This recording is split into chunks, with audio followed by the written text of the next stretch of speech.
It just got worse again. I know it keeps startling us that things keep getting worse and worse. We got a whole bunch of updates coming from you guys from all over the place. We got an update from Germany on what's going on with pasta over there. We have an update from Australia on what's going on with the sheep.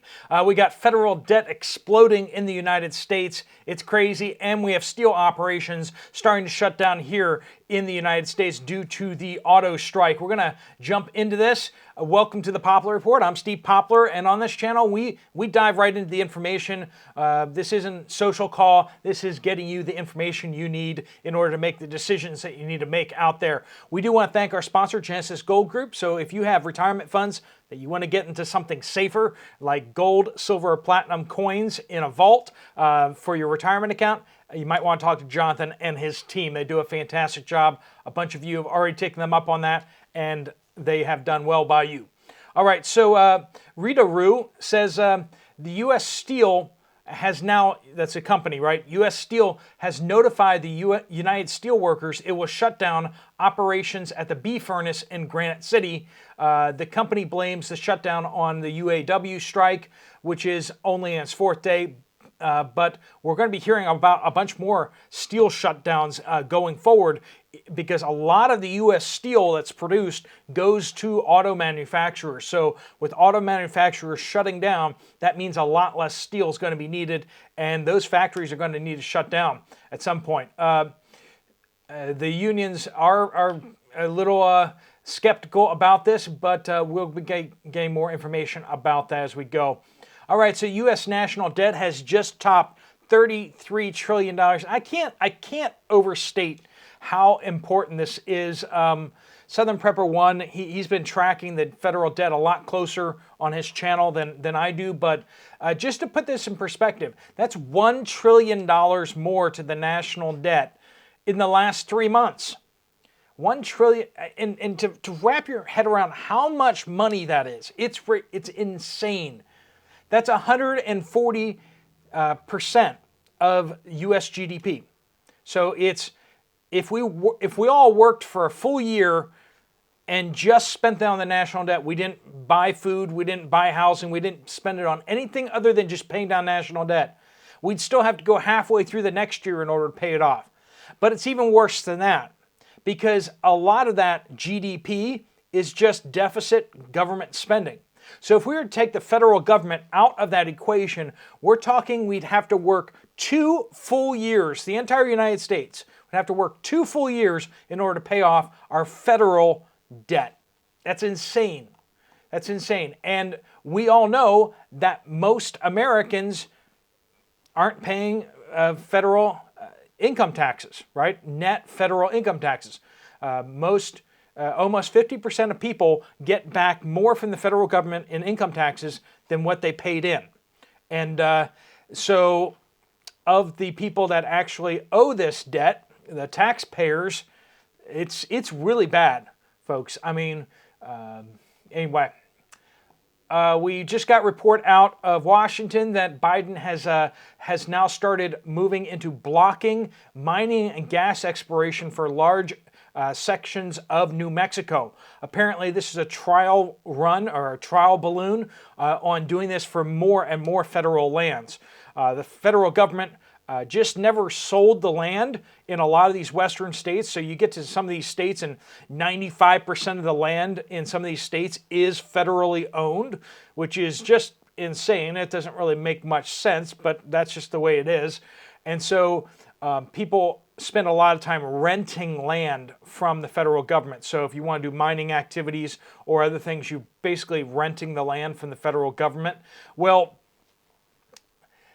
mining is like supposed to be available to companies on federal lands, because the federal government isn't doing anything with those lands. I mean, they're letting the mice run across the prairie, but other than that, they're not doing anything with the land. And so by law, they're supposed to make it available to anyone who finds stuff for mining and for oil and gas. All right, this is from CB. Was at Super Walmart in South Central Indiana. We could not find hot chocolate. We asked where it was, and the worker said that they had stopped carrying it. The last few boxes were on an end cap. There was no hot chocolate and no chocolate milk powders like Nesquik. It's crazy. You can still get the chocolate syrup in pretty much all Walmarts, but and as it gets colder again, and as we approach Christmas, I imagine they'll restock it.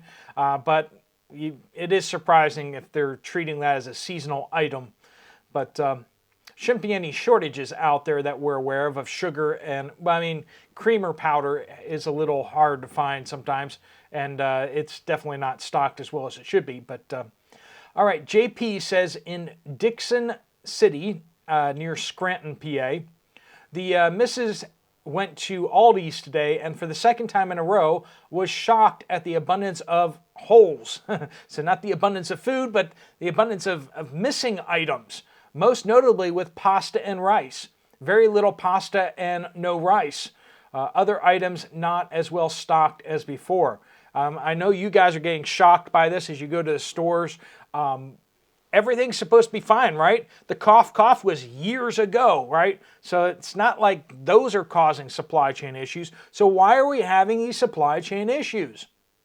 If you watch this channel, you know a lot of those answers to that, that we have some serious problems.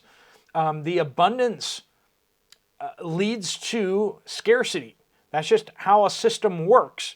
If the longer a system functions well, the more you tend to abuse the system, the more you tend to neglect the system, and eventually all that neglect and abuse ends up crashing the system. It's just how systems work. And we've had it so good here in the United States for so many years, we've just abused and taken for granted the system that supports us. Please do keep your reports coming in, by the way. Just use the word update on any comment on this channel to get it to the right place. You can also email me at poplarpreparedness@gmail.com. Randy says, Walmart in Missouri. We live about 60 miles west of St. Louis.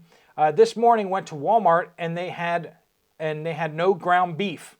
80-20, 93-7, nothing.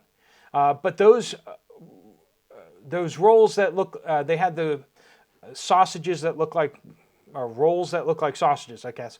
Also, a shortage on certain hot dogs, hardly any breakfast sausage, and the bread aisle was spread out with emptiness and gaps in there. Sugar was only a pallet of GV sugar, no other brand. So they didn't have any of the cane sugar, just the beet sugar.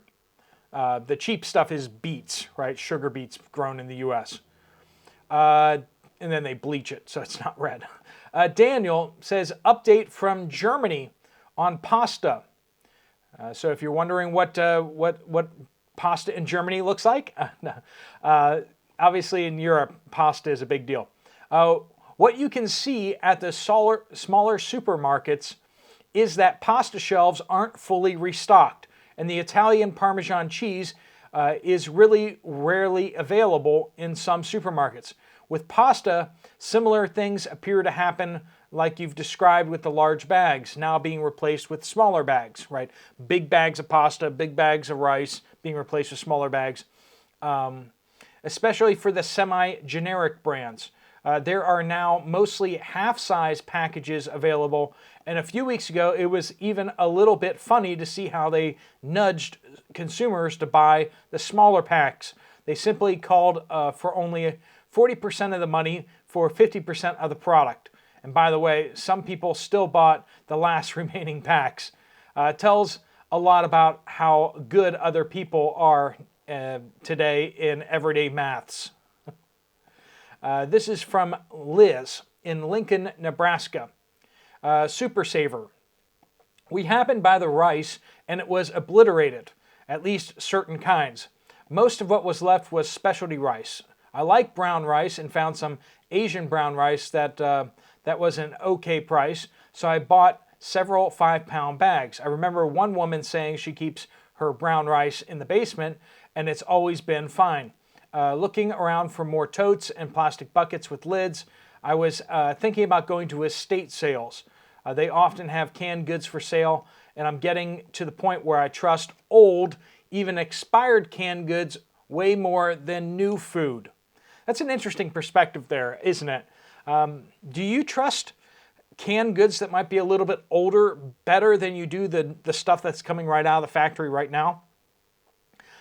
I kind of feel that in my gut. I kind of like, that's not crazy talk. Now, I know everyone's going to jump on the brown rice thing and say, well, it's going to go rancid faster than the white rice because it's got oils in it. But generally speaking, as long as you store it well, you're probably going to get about 10 years out of it, as long as you don't allow any mold or mildew to kind of build up on it. So as long as you store it properly and keep it in a cool, dry place, you're probably going to be good for about 10 years before it goes rancid. Oils don't go rancid very fast unless you have a lot of heat. If you have a lot of heat, it can go rancid a lot faster. Also, you want to restrict its access to oxygen because oxygen also causes things to go rancid. Reindeer J says, in Australia, sheep, goats, and cattle prices have dropped up to 90% to the farmers over the last 18 to 24 months. Prices have not gone down in the supermarket. And we're seeing that here in the United States too. Prices on meat has gone up quite a bit, and yet farmers are not seeing the results of that. There's a major disconnect between prices at supermarkets and what farmers get. And that's just the way things are. It's not the way they should be. And that's why purchasing direct from farmers is the best thing you can possibly do, or purchase direct from suppliers that are purchasing direct from farmers, and try to cut out these middlemen, these stores and these factories, these food factories that just put all sorts of crazy, nasty stuff in there too. This is from Struggle Bus. I used to buy Hamburger Helper because they used annatto for coloring, and I have a little one that is sensitive to dyes. I picked up a box to check the label tonight after hearing it was being in short supply, and now it seems that they are adding food dyes, especially yellow. Some of the boxes on the shelf of the same flavor had dye on the label and some didn't. I bought what didn't have dyes listed as an ingredient. I guess I won't be buying any more when we run out, since they seem to have reformulated. Friends, we're seeing that all over the place, that they are reformulating these packages of stuff just because it used to taste a certain way, just because it used to have certain ingredients. You got to check those food labels. Things are changing out there, that's for sure. Now the GMO labels, once again, those were required to go on the packaging this year, so they've all appeared. Doesn't necessarily mean they've changed their formulations or what they're using. It just means they have to now disclose that kind of stuff. So that is a big change out there, but watch for other stuff changing. Helene in South Africa, we have had one of the unions striking for 2 months illegally in our city from the trash department, and our city looks like a trash can. 131 were fired from their work, but they still keep on intimidating and threatening. So, union situation there in South Africa is bad. Chava 2 UK says the war on canning is alive and well in the UK. We've seen that here in the United States. Facebook groups, canning groups getting banned, and people that are a little too into canning apparently are dangerous to society. So that's happening in the UK too. I'm having trouble with reliable lids. I get more failures with seals than I used to get. I admit water bath and steam canning isn't as popular here, but this didn't used to be a problem. Some of the smaller jars are in short supply. I had to have them on back order for 5 weeks. Smaller jars, 5 weeks back order. That's crazy. Yeah, just be aware, especially like Amazon. A bunch of these Chinese sellers are selling those lids, and those lids are just, make sure you get brands that actually hold up to the pressure, because these cheap no-name lids are just buckling. And so, I mean, you can, if you really want to save a buck, you can do that, but in the end, you're going to have a bunch of failures, and when it comes to your time and everything, it's better just to get the better canning lids. Also, you can look into the reusable Tadler, I think it is, or Radler lids. Those are apparently will work well, but you do have to treat them differently. There are some things you have to do differently, so you can't just treat them like metal lids. So you gotta be aware of that. So get retrained if you use the new reusable lids. Tweedledee, yeah, okay. The drought here in northwest Iowa has been so bad that in some areas we expect to only get 4 bushels per acre. Many others in my area are already taking out their fields for silage for livestock. So instead of trying to harvest it for human consumption or even for feed off-site, silage is just going to be feed on-site or very locally. The farmer across from us, who is one of the largest family farms in our county, said that his is so bad he's going to cut it for silage as well. He took a trip north earlier in the week, and the cornfields north of us, about 2 hours, are green and way too short for this time of year. What wasn't short and green was being eaten by grasshoppers. There's been a lot of grasshoppers out there, crickets eating a lot of stuff out there, the Mormon crickets, and we're having Mormon crickets all the way down in Louisiana, and one of you guys mentioned that, and just all over the Midwest having issues with those as well. All right, folks, please do keep your reports coming in. If you want to get some more information from Genesis Gold, you can click on this link right here and fill out your information, and they'll send you an information pack. If you want to check out another video from this channel, there's one right up here. Thanks so much for watching. Steve Poplar of the Poplar Report, out.